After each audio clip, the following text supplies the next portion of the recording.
Welcome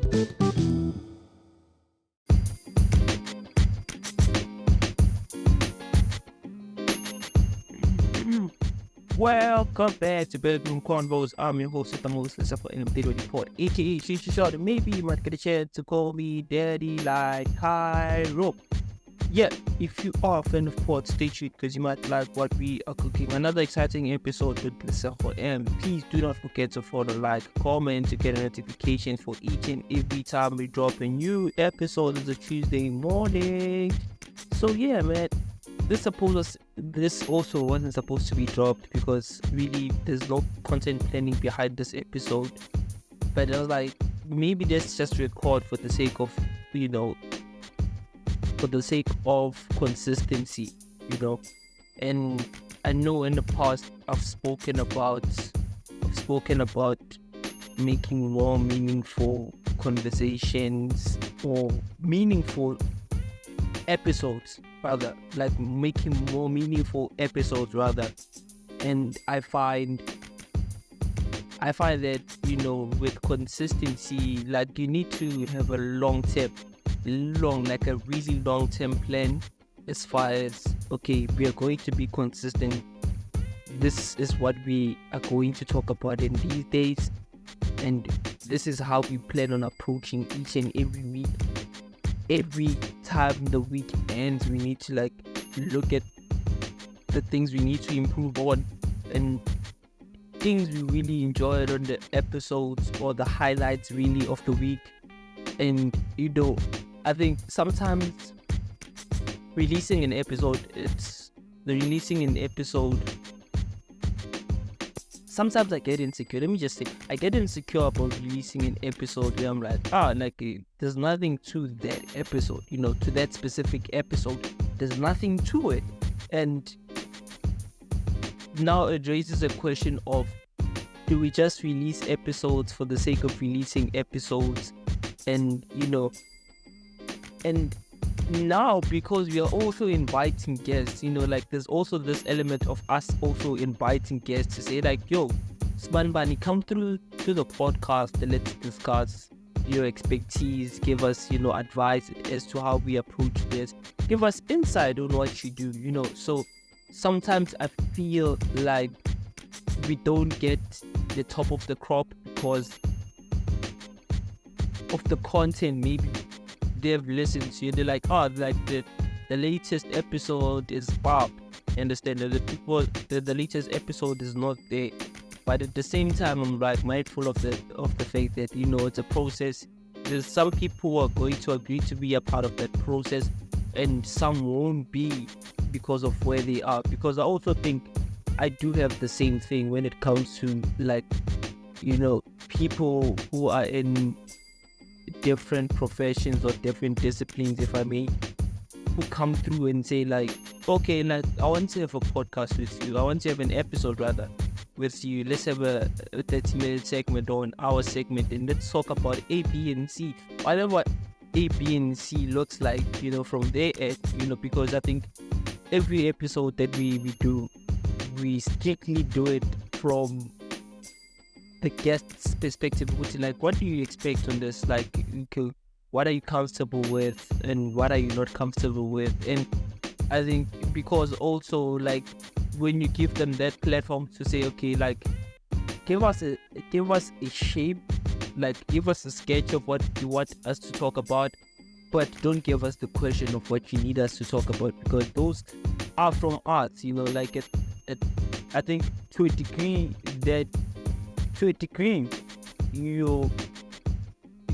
a podcast has to have authenticity. And if I give you a prepped up question and when you go out you prepare whatever you prepare, then you come, we ask you those questions and it's what's going on here, you know what I mean? And I think for the longest time I did this, and I'm it's not advisable to have a script when you record episodes. It's not advisable because it sounds scripted, and I think when something is scripted, it sounds better, it comes out better, it's well represented, there's no imperfection within it, Whereas with me, I'm like, like nothing is really like perfect, you know. Like that's why you need to put in or give people an insight of what you are really thinking in the moment. Or like how, you know, critical thinking, you think about critical thinking, you're like, okay, let's see if this person has the relevant skills as far as like critical thinking. Is he able to answer the questions on the spot? Or like, you know, anxiety, and if there's anxiety there, let's have a conversation about anxiety. Like, why do you feel the need we need to have questions up front? And like, you know, because there's so many people who can relate to anxiety, people who need some, you know, need prep before anything they do, you know. And I think to create an episode that is that the way I'm describing it, it's that anything can be conversation, you know. That we just come through, speak our minds, you know. You comfortable, I'm comfortable wherever I am, and you know, we just have fun. You know, we just have fun. And I think yesterday's episode, 111 episode. Shout out to everybody that's listening to the podcast. I think to me that episode was also like, it was me giving insights, but also like reflecting as to like what went wrong with Mpomagwane's interview. And like now I'm like fine with it, you know. It happened, we didn't release, we didn't get the footage. And you know, he understands branding. I think the brother as well, younger brother, is also into like public relations, and I'm sure they've had like conversations where they speak about, you know, branding and stuff. Because I think I did mention, I don't know if I've mentioned this before, that, you know, the concept of, or the idea that Africans understood personal branding before the West. The person that installed that idea in my mind is him. Like, it's like, this is him. These are his words, word for word. This is him talking in a keynote address. I don't know where that keynote address was. I don't think they even mentioned where it was. It just said the keynote address. And for anyone that's interested in listening to that episode, very mindful episode, get to learn a lot. I think just go into YouTube and just search the keynote address by Mpomagwane. You'll get that episode. And it's in his channel. If you can just search Mpomagwane, you'll get to see that. You know, very insightful episode. If you are someone who is interested in business, you know, branding, you know, or just building in general, you know. If you're into like like even the people who are still questioning religions and how stuff are done, and he also gives it his perspective in that. And where he comes from, obviously, you know, he comes from IPCC, so he's giving insight on that, and it's interesting, you know, just to hear him speak. He's a very well articulated, I must say. It's very well articulated, and I think that's why I say that the interview that also I had with Yoel Kenan, and I am like, I'm aware that I kept on saying Yoel Kenan yesterday, but it's Yoel Kenan Africori, the Africori CEO, you know, Africa. And a lot of people, I think Kelvin Momo is also a part of that label. We spoke about Kelvin Momo, we spoke about Uncle Waffle. Like, those are like some of the names. I think Focalistic was also a part of that label at some point. No, Uncle Waffles is still up. No, Uncle Waffles is no longer a part of Africori, but I think Kelvin Momo is still a part of Africori. Audio Meg is also a part of Africori. So there's a lot of like the artists, African artists, are in that platform. Even like a lot of them. I think even the piano guys, a lot of like the locals, they are there. They are part of that, I think, but they only signed a distro deal. So a distro deal is a distribution deal to get your music from your computer to Spotify, to Apple Music, to Amazon, to YouTube. So like those guys are the aggregators. So you take the music, you upload it in their platform, I don't know if there's a fee, and if they see potential in the music that you are to put out, they give you an advance. So in advance of the money they give you upfront to say, like, this is the money that we'll give you for this project, So we are giving you maybe 30k. You are supposed to get maybe something like, let me say, maybe you're supposed to get something like 1 million. Yeah, but let's say 1 million roughly. So we are going to give you maybe 50k upfront as your advance, as your advance to this music, and we'll take a certain percentage. We'll take 85% of the project, the royalties. We take 85% of the royalties from whatever this music potentially stands to make. We take the biggest part. We give you 50, we give you 100 as an advance. Then we take this pie, huge pie of the share of the royalty whenever it's coming back. So they go out, market the music, put it out there. Obviously, within that, there's still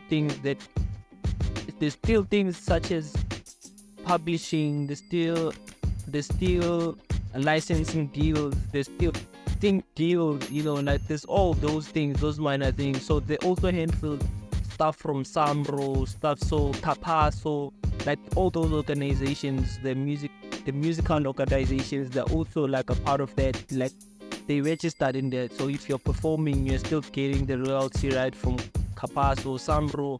Like if it's at some awards, I think certain awards in South Africa, they don't allow you to get an award if you're not registered with Samro.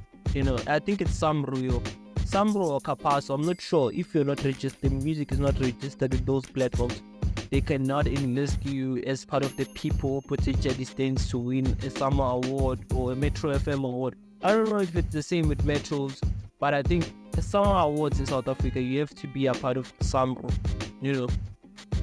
So they use those statistics. Obviously, there's those platforms where you can get the numbers. This is the music that played in South African radios, number one across the nation, So like there's also those like small things that they handle, the admin. It's not really small, but they handle the admin as well.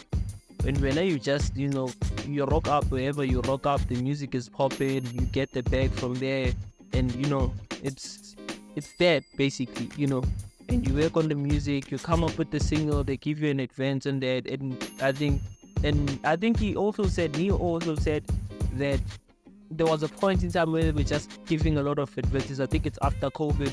They were giving out a lot of advances to artists to push out their music, because I think at the time, for those of you who remember, the balcony mix with the Major League Twins was very huge during COVID.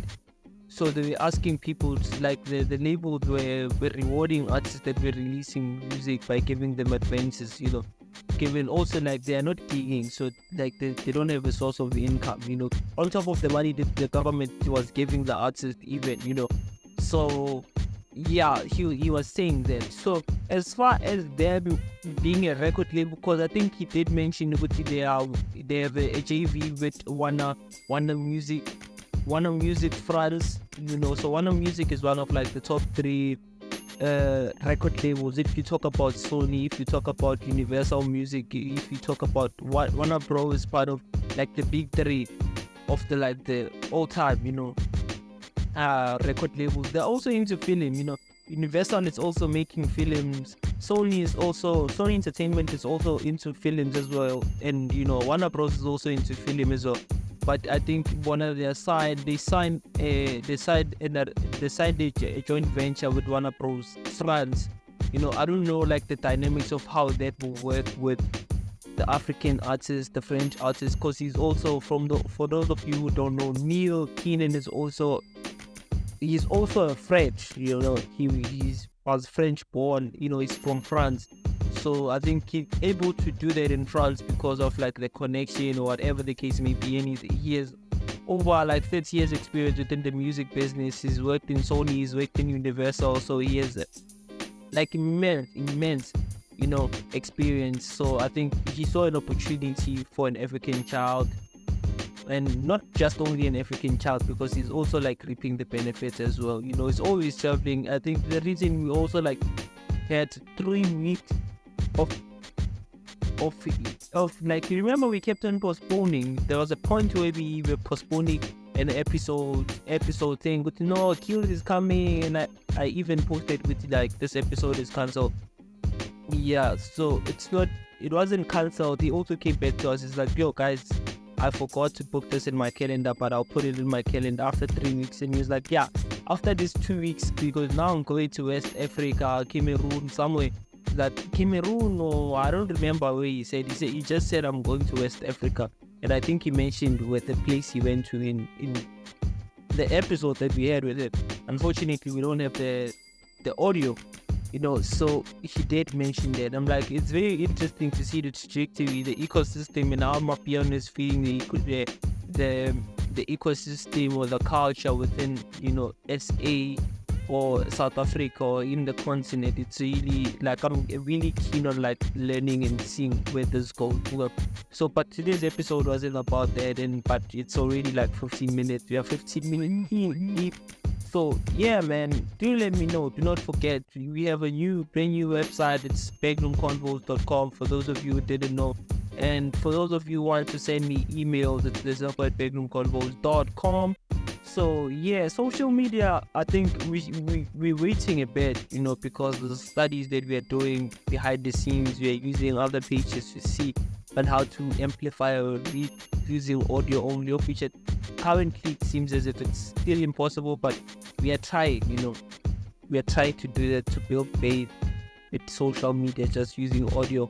So yeah, man, do let me know what you think of today's episode. I'm your host with the most disappointing video report, aka Joshua, and maybe you might get a chance to call me Daddy. Like, I really enjoyed spending the past 16 minutes with you guys. Please do not forget to follow, like, subscribe to get a notification for each and every time we drop an episode. I'm your host with the most Lesego M video report, aka Joshua. Maybe you might get a chance to call me Daddy. Like, let's meet tomorrow on another exciting episode of Backroom Convos. Cheers.